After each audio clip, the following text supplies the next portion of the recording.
오늘 소개해드릴 한국을 방문한 유튜버는 크리스천이라는 영국인 여행자입니다.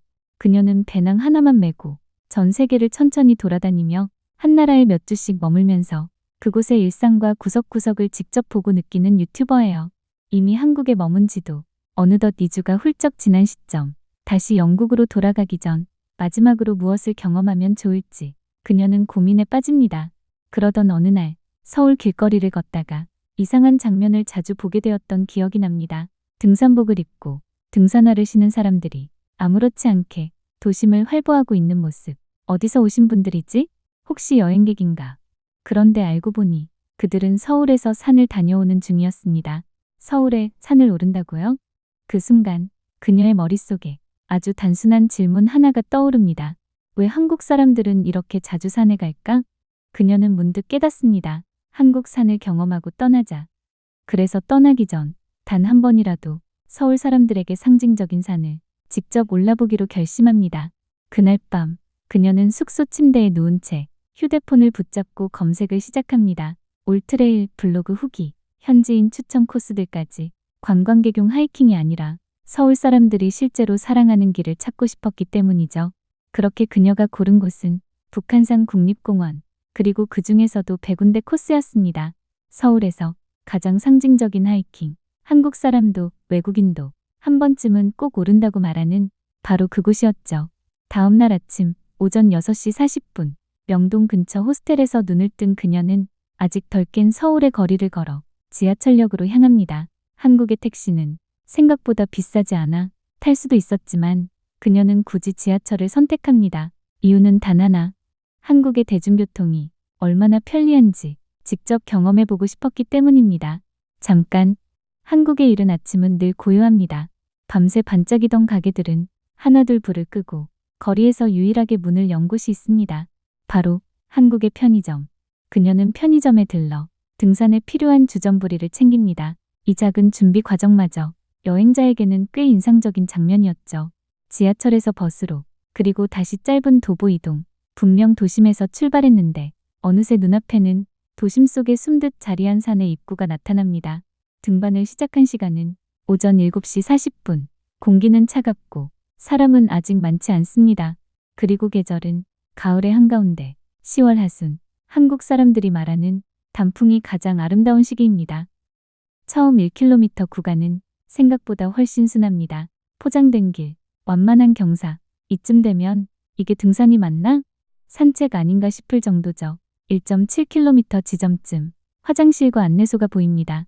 한국에 사는 무료인데 화장실은 또 괜히 으리으리합니다.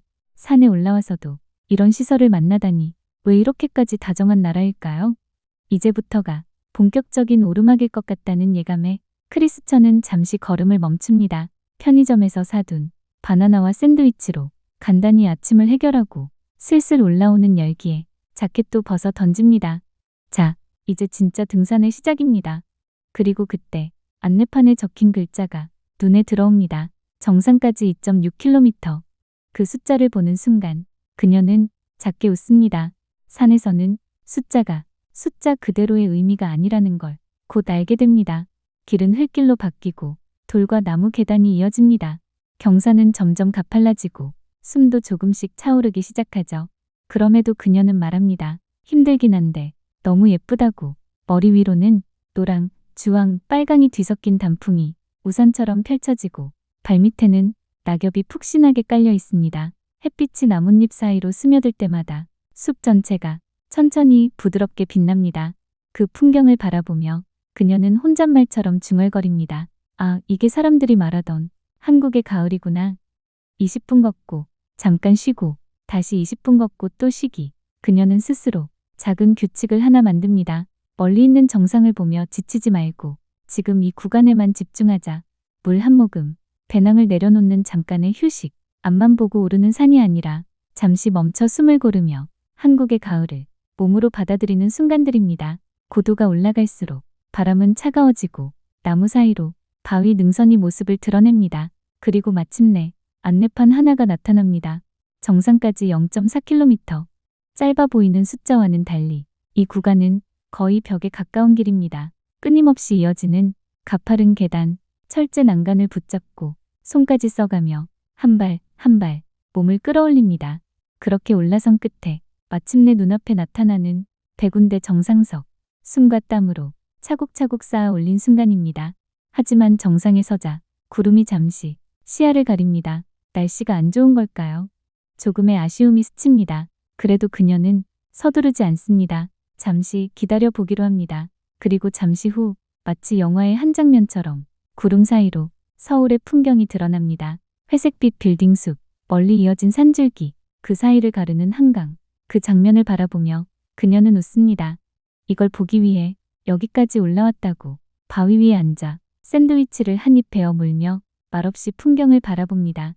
올라오는데 걸린 시간 약 1시간 45분. 힘들었지만 해냈다는 표정이 얼굴에 그대로 남아 있습니다. 그녀 덕분에 가을의 산도, 정상에서 내려다본 서울도 마음껏 즐기게 됩니다. 영상을 보고 나니 산을 당장이라도 오르고 싶어집니다. 요즘 한국에서 산을 오르다 보면 외국인들을 쉽지 않게 마주치게 됩니다. 그들은 왜 이렇게 서울의 산을 찾게 되는 걸까요? 지하철을 타고 버스를 갈아타고 조금만 걸으면 등산로 입구에 도착합니다. 차도 필요 없고 예약도 입장료도 없습니다. 외국인들에게 이 구조는 굉장히 낯섭니다. 대부분의 도시에서는 산에 간다는 게 하루를 통째로 비워야 하는 큰 일정이기 때문입니다. 그리고 더 놀라운 건 그 산이 그냥 열려 있다는 사실입니다. 국립공원급 난이도의 산인데도 검문도 없고 표를 끊을 필요도 없습니다. 누구에게나 무료로 열려 있습니다. 길은 잘 정비돼 있고 계단과 난간이 이어집니다. 거리 표시, 이정표, 화장실까지 초보자도 혼자 올라갈 수 있도록 도시가 먼저 배려해둔 구조입니다. 외국인들은 말합니다. 이러니까 한국 사람들은 산을 매일 가는 거구나. 그래서 요즘 외국인들은 서울을 설명할 때 쇼핑이나 야경 그리고 산 이야기를 꺼냅니다.